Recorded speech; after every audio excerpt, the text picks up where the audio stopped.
Okay, guys, hope you enjoyed that one. That was a quick back road, which was one of my favorite back roads in Sandown, New Hampshire, which is pretty local to where I'm currently in the country.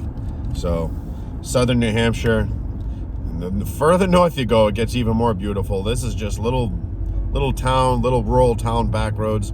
That's probably one of my favorites. You got the Exeter River runs alongside of it. And also, when I left that church, grabbed a coffee at a local coffee shop. Support your local businesses. There's a train station in the little area. I'm probably gonna go back and do a video on that. That's kind of cool to check that out. A little bit of snow on the ground, and do a quick little video of that train station in Sandown, New Hampshire. Very cool history on that. It's original depot to the town of Sandown. But we'll do a more in-depth look and walk around of that place on the next video. All right, boys and girls, hope you enjoyed that one. Little drive-through, ride along through Sandown, New Hampshire. Peace.